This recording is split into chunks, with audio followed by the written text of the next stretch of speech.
Ada momen ketika langkah tiba-tiba melambat, bukan karena rintangan di depan mata, tetapi karena muncul rasa tidak nyaman yang sulit diberi nama. Tidak ada ancaman yang jelas, tidak ada alasan logis yang bisa dirumuskan, namun tubuh seolah berbisik pelan, menyarankan untuk berhenti atau berbelok. Di saat lain, keyakinan mendadak muncul dari dalam, mendorong keputusan besar tanpa proses berpikir yang terasa panjang. Sensasi semacam ini jarang hadir tanpa jejak fisik. Perut bisa terasa mengencang, dada sedikit tertekan, napas menjadi pendek, atau jantung berdetak lebih cepat dari ritme biasanya. Sebagian orang merasakan telapak tangan berkeringat, sebagian lagi merinding tanpa sebab yang jelas. Tubuh bereaksi terlebih dahulu, jauh sebelum pikiran rasional sempat menyusun penjelasan. Dari pengalaman itu, muncul pertanyaan mendasar. Apakah sinyal ini sekadar kebetulan acak?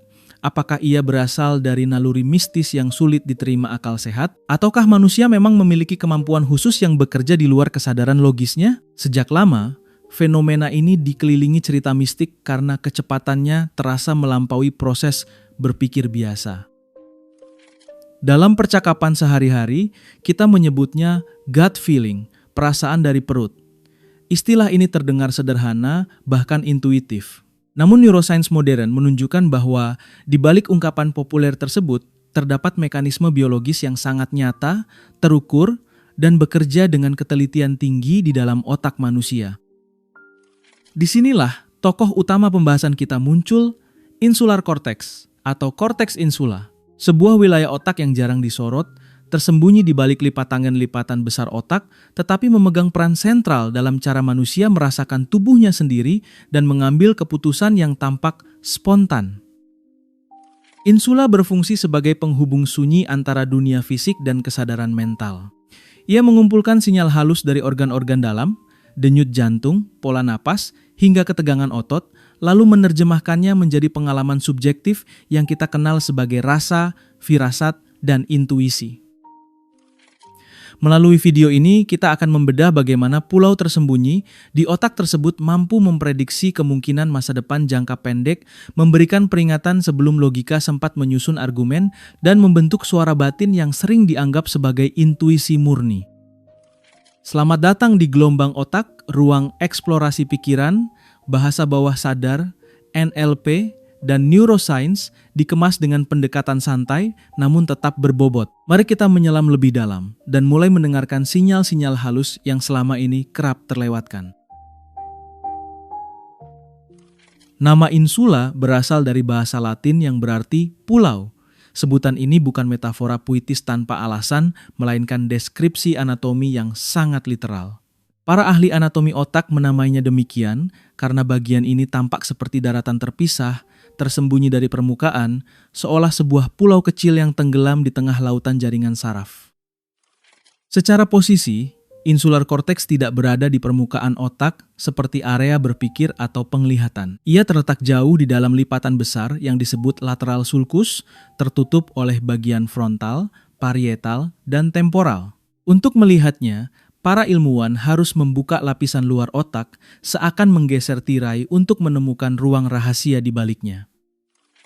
Bayangkan otak sebagai sebuah kota metropolitan raksasa, jalan raya utama, gedung pencakar langit, dan pusat keramaian mudah terlihat dari atas. Insula justru menyerupai pusat komando bawah tanah, tidak terlihat dari permukaan, namun mengatur aliran informasi penting yang menentukan stabilitas seluruh sistem kota tersebut. Secara struktur, insula terbagi menjadi dua wilayah utama. Bagian posterior yang lebih tua secara evolusioner berurusan dengan sensasi fisik mentah seperti suhu, nyeri, dan kondisi organ dalam. Sementara bagian anterior yang berkembang lebih belakangan berperan dalam kesadaran emosi, empati, dan pengalaman subjektif yang kompleks. Selama bertahun-tahun, wilayah ini kurang mendapat perhatian serius dari ilmuwan. Alasannya sederhana, letaknya tersembunyi dan sulit diakses dengan metode klasik. Baru setelah teknologi pencitraan otak modern seperti fMRI berkembang, peran insula mulai terlihat jelas dan statusnya berubah dari wilayah minor menjadi pusat perhatian neuroscience. Insula juga dikenal sebagai hub konektivitas yang sangat sibuk. Ia menjalin komunikasi intens dengan sistem limbik yang mengatur emosi purba, sekaligus terhubung dengan neokorteks yang bertanggung jawab atas logika dan perencanaan. Dari titik inilah sinyal tubuh dapat memengaruhi pikiran rasional, dan sebaliknya. Dari sudut pandang evolusi, struktur ini berkembang untuk tujuan yang sangat praktis, bertahan hidup. Pada mamalia, kemampuan merasakan perubahan kondisi internal tubuh secara cepat menjadi kunci untuk mendeteksi ancaman, kelaparan, sakit, atau bahaya sebelum terlambat. Insula adalah sistem alarm internal yang halus namun krusial. Setelah memahami letaknya yang tersembunyi dan strukturnya yang unik, kita kini beralih dari peta anatomi menuju fungsi paling fundamental dari insula. Fungsi yang membuat otak mampu mendengar tubuh dari dalam, sebuah mekanisme yang dikenal sebagai introsepsi.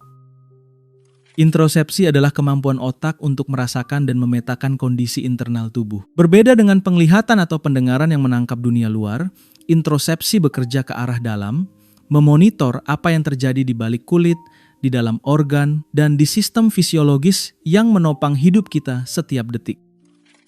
Melalui mekanisme ini, tubuh memberitahu otak kapan kita lapar, haus, lelah, atau butuh istirahat. Sensasi seperti detak jantung yang menguat, napas yang terasa berat, hingga dorongan biologis untuk buang air adalah contoh nyata sinyal introseptif yang terus mengalir tanpa kita sadari. Setiap organ di dalam tubuh mengirimkan data dalam bentuk impuls listrik dan sinyal kimia melalui jaringan saraf. Informasi ini bergerak secara real-time menuju insular cortex, membentuk aliran komunikasi konstan antara tubuh dan otak. Bahkan, saat Anda duduk diam, ribuan pesan internal sedang diproses tanpa henti. Insula dapat dianalogikan sebagai dashboard pada mobil. Ia menampilkan indikator penting seperti tingkat energi, tekanan, dan kestabilan mesin biologis kita. Ketika semua lampu indikator berada dalam batas aman, kita merasa baik-baik saja. Namun saat ada yang menyimpang, sensasi tidak nyaman mulai muncul sebagai peringatan dini. Fungsi ini sangat erat kaitannya dengan homeostasis, yakni kemampuan tubuh menjaga keseimbangan internal agar tetap bertahan hidup. Saat cairan tubuh menurun, rasa haus muncul. Ketika kadar energi turun, rasa lelah mengambil alih. Insula berperan memastikan sinyal-sinyal ini cukup kuat untuk menarik perhatian kesadaran.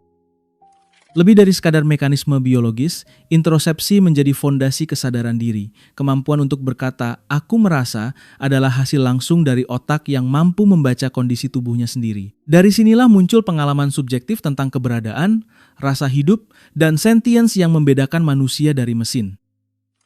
Ketika koneksi ini terganggu, dampaknya bisa signifikan.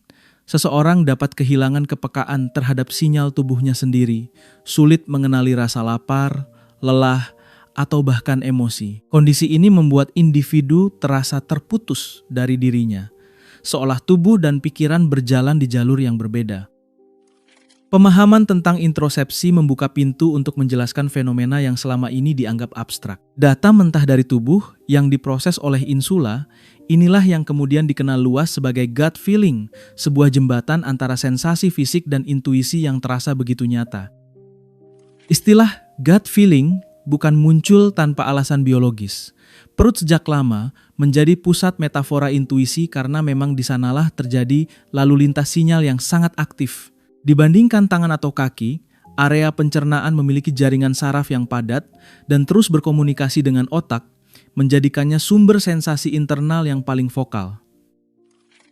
Di sepanjang saluran pencernaan, terdapat sistem saraf mandiri yang disebut sistem saraf entrik.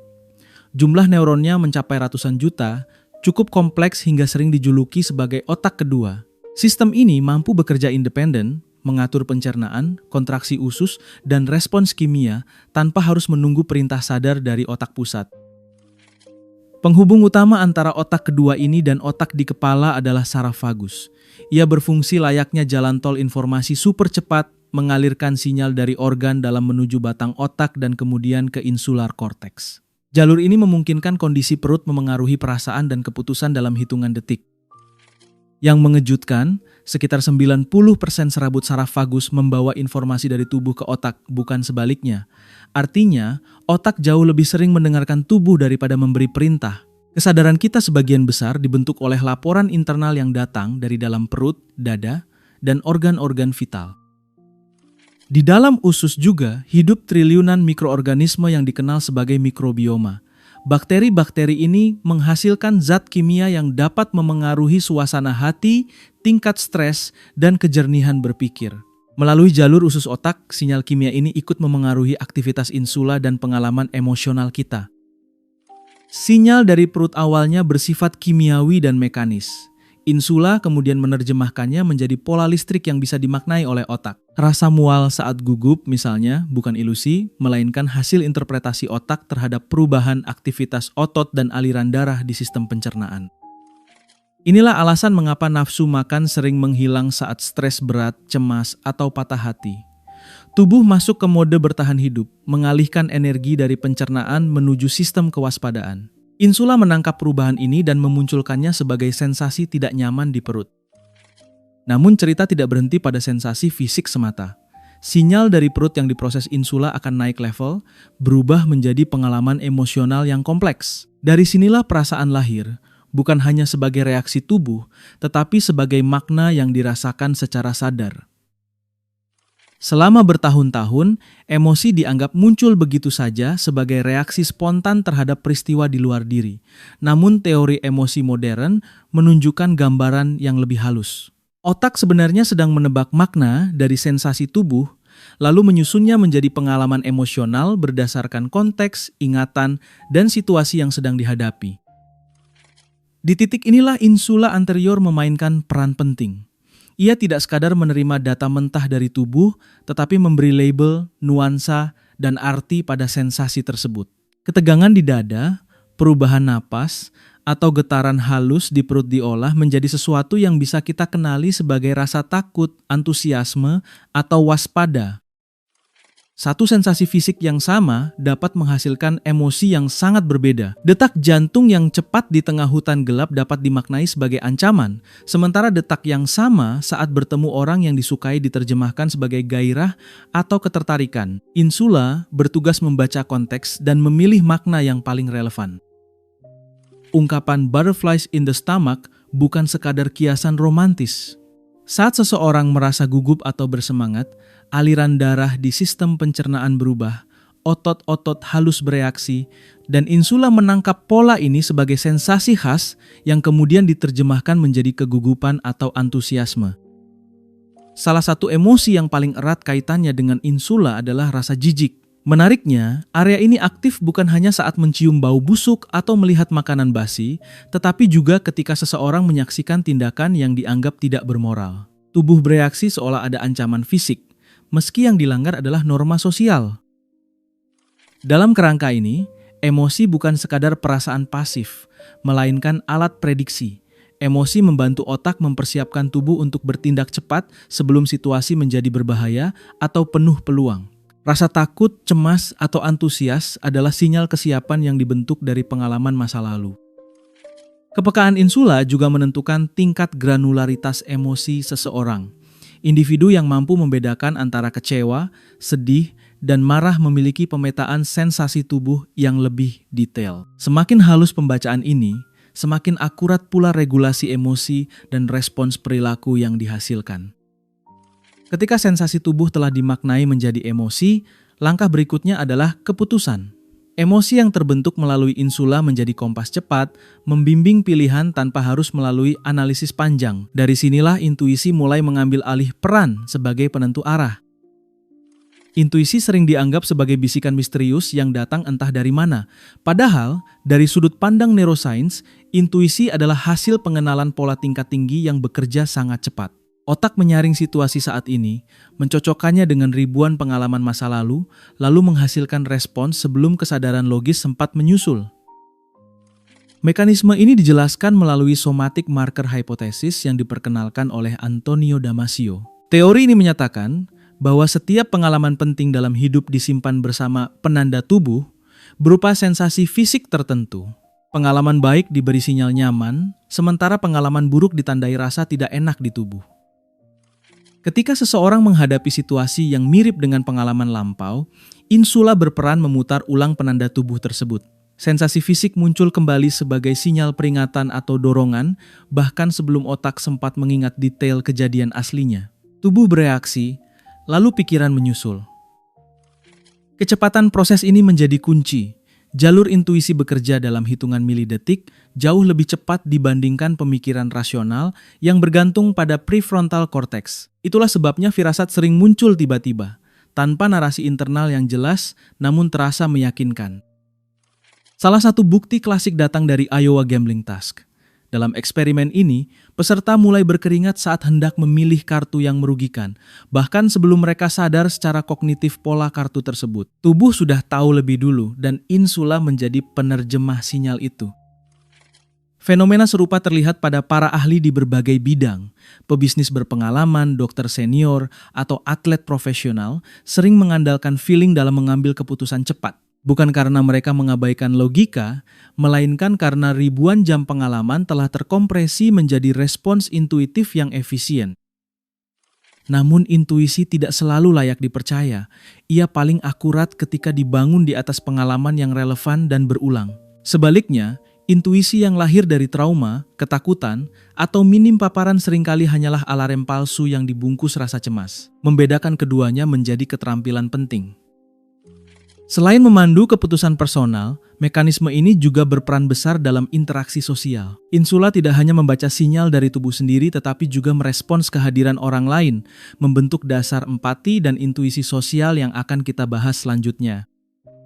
Insula tidak hanya berfungsi sebagai penerjemah sinyal tubuh sendiri, ia juga mampu mensimulasikan kondisi internal orang lain. Ketika melihat seseorang terluka, gugup, atau tertekan, otak kita secara otomatis mencoba merasakan apa yang mereka rasakan, seolah sensasi itu terjadi di tubuh kita sendiri. Proses ini berkaitan erat dengan sistem mirror neuron.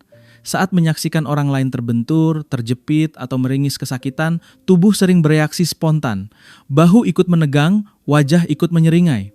Insula menerima simulasi tersebut dan memunculkannya sebagai sensasi nyata, bukan sekadar imajinasi. Empati emosional bekerja dengan cara serupa, namun pada level yang lebih halus. Melihat kesedihan, kecemasan, atau kelegaan orang lain dapat memicu perubahan napas dan ketegangan otot dalam diri kita. Insula membantu otak menerjemahkan sinyal ini menjadi pemahaman emosional tanpa perlu kata-kata. Menariknya, penolakan sosial atau rasa ditinggalkan mengaktifkan area nyeri yang sama di insula seperti sakit fisik. Itulah sebabnya sakit hati bukan sekadar ungkapan metaforis. Tubuh benar-benar merespons luka sosial dengan pola saraf yang mirip patah tulang atau cedera nyata. Kemampuan membaca ketulusan orang lain juga sering bersumber dari wilayah ini. Ketika kata-kata, ekspresi wajah, dan bahasa tubuh tidak selaras, insula menangkap ketidaksinkronan tersebut sebagai rasa tidak nyaman. Intuisi sosial semacam ini kerap muncul sebagai perasaan ada yang tidak beres. Dalam konteks NLP dan hipnosis, membangun raport yang dalam bukan hanya soal teknik verbal. Ia melibatkan penyelarasan ritme napas, postur, dan emosi, sehingga sistem introseptif kedua belah pihak saling menyesuaikan. Saat insula merasa aman, komunikasi mengalir lebih lancar dan sugesti lebih mudah diterima. Setiap individu memiliki tingkat sensitivitas yang berbeda. Orang dengan aktivitas insula yang tinggi cenderung sangat peka terhadap suasana emosional sekitar. Mereka mudah menangkap perubahan kecil dalam nada suara atau ekspresi, namun juga lebih rentan terhadap kelelahan emosional. Kepekaan yang tinggi membawa manfaat besar tetapi juga risiko. Ketika insula bekerja terlalu intens atau keliru membaca sinyal, batas antara realitas dan ancaman bisa menjadi kabur. Dari sinilah muncul berbagai gangguan, saat sistem yang seharusnya melindungi justru menimbulkan masalah. Masalah muncul ketika insula menjadi terlalu sensitif terhadap sinyal tubuh. Setiap perubahan kecil yang seharusnya netral diperbesar dan dianggap penting. Sistem alarm internal terus menyala, membuat tubuh dan pikiran berada dalam kondisi siaga meski tidak ada ancaman nyata di sekitar. Pada gangguan kecemasan, insula sering menerjemahkan respons fisiologis normal sebagai tanda bahaya. Detak jantung yang sedikit meningkat dibaca sebagai awal serangan panik. Napas yang berubah dianggap sinyal bahwa sesuatu yang buruk akan terjadi. Tubuh bereaksi, lalu pikiran mengikutinya dengan rasa takut. Hipokondria juga berakar pada mekanisme serupa. Perhatian berlebihan terhadap sensasi tubuh membuat setiap kedutan, nyeri ringan, atau perubahan kecil dimaknai sebagai gejala penyakit serius. Insula terus memantau tubuh secara obsesif, memperkuat siklus kecemasan yang sulit diputus. Sebaliknya, ketika aktivitas insula menurun, seseorang dapat kehilangan akses terhadap sinyal emosionalnya sendiri. Kondisi seperti depresi atau alexitimia membuat individu sulit mengenali apa yang dirasakan. Tubuh mengirim pesan, tetapi tidak ada terjemahan yang jelas di tingkat kesadaran. Peran insula juga sangat penting dalam adiksi. Sensasi sakau bukan hanya keinginan mental, melainkan dorongan tubuh yang nyata. Insula menginterpretasikan ketidakseimbangan kimia sebagai rasa tidak nyaman yang mendesak, mendorong perilaku adiktif untuk meredakannya. Fenomena menarik terlihat pada pasien yang mengalami kerusakan insula akibat stroke. Beberapa perokok berat dilaporkan berhenti merokok secara spontan tanpa usaha atau niat sadar. Mereka tidak lagi merasakan sensasi candu, seolah tubuh melupakan pengalaman tersebut. Pada kasus trauma berat, sebagian orang mengalami disosiasi. Sensasi terpisah dari tubuh, merasa mati rasa, atau seolah melihat diri dari luar adalah mekanisme pertahanan ekstrem. Insula menurunkan intensitas sinyal untuk melindungi kesadaran dari beban emosional yang terlalu berat.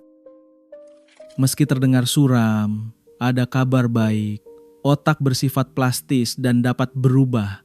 Dengan latihan yang tepat, sensitivitas insula bisa diseimbangkan kembali. Dari sinilah harapan pemulihan dan penguatan intuisi mulai terbuka. Otak manusia tidak bersifat statis.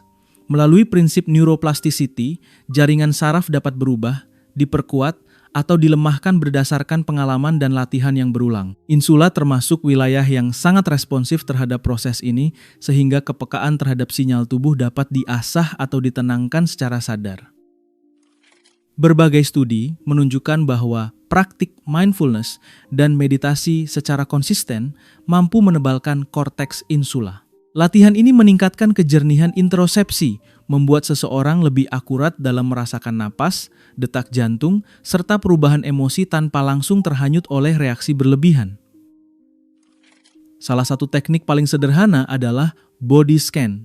Perhatian diarahkan perlahan dari kepala hingga kaki, mengamati sensasi tanpa mencoba mengubahnya. Latihan ini melatih otak untuk mendengar sinyal tubuh secara jujur dan netral, memperkuat jalur komunikasi antara tubuh dan insula. Dalam pendekatan NLP, kemampuan meregulasi emosi dimulai dari pengakuan sensasi fisik, mengganti penilaian dengan observasi, seperti menyadari ada rasa sesak di dada tanpa melabelinya sebagai buruk, membantu menenangkan sistem limbik. Insula belajar bahwa tidak setiap sinyal adalah ancaman. Latihan penting lainnya adalah membedakan firasat dari kecemasan. Intuisi yang sehat biasanya muncul tenang, singkat, dan tidak berisik. Sebaliknya, kecemasan cenderung berulang, penuh narasi menakutkan, dan memicu ketegangan berlebihan. Mengenali perbedaan ini adalah kunci kebijaksanaan emosional. Kejernihan sinyal good brain axis juga sangat dipengaruhi oleh kondisi tubuh. Pola makan seimbang, tidur cukup, dan kesehatan usus membantu menjaga kualitas pesan yang dikirim ke otak. Insula bekerja lebih akurat ketika lingkungan biologisnya stabil. Mencatat pengalaman intuitif dalam jurnal dapat menjadi alat kalibrasi yang efektif.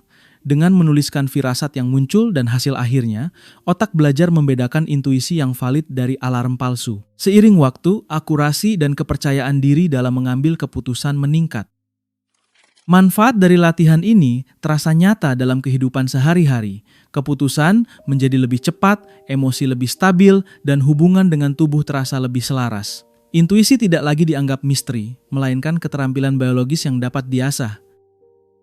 Perjalanan kita dimulai dari sebuah wilayah otak yang tersembunyi, lalu bergerak menelusuri sinyal tubuh, perut, emosi, hingga intuisi. Dari insula yang sunyi, kita melihat bagaimana sensasi internal disusun menjadi perasaan, lalu diubah menjadi panduan keputusan yang terasa spontan namun sebenarnya sangat terstruktur.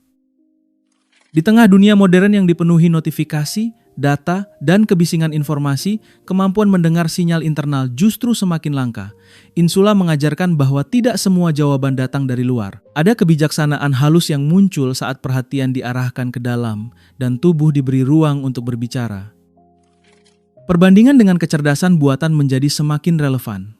AI mampu memproses logika, statistik, dan pola eksternal dengan kecepatan luar biasa. Namun ia tidak memiliki tubuh biologis, tidak memiliki insula, dan karena itu tidak memiliki firasat, rasa tidak nyaman, atau intuisi yang lahir dari pengalaman fisik. Keunggulan manusia terletak pada kemampuan merasa.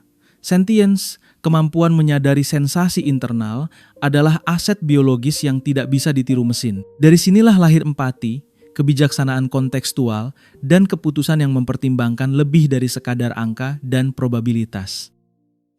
Keputusan terbaik tidak muncul dari intuisi yang menolak logika atau logika yang menyingkirkan perasaan. Ia lahir dari harmoni antara prefrontal cortex yang berpikir jernih dan insula yang merasakan dengan tajam. Kolaborasi inilah yang membuat manusia adaptif, kreatif, dan bertahan. Tubuh menyimpan rekaman jutaan tahun evolusi. Di dalamnya tersimpan pengetahuan tentang bahaya, peluang, dan keseimbangan.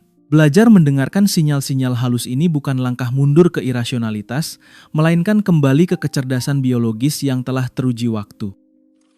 Jika pembahasan ini memberi perspektif baru, dukung perjalanan edukasi Neuroscience Indonesia dengan menekan subscribe, menyukai video ini, dan membagikannya kepada mereka yang ingin memahami pikiran dan tubuh dengan cara yang lebih utuh. Tetaplah penasaran, tetaplah mendengarkan suara halus di dalam diri, dan sampai jumpa di gelombang berikutnya bersama Gelombang Otak.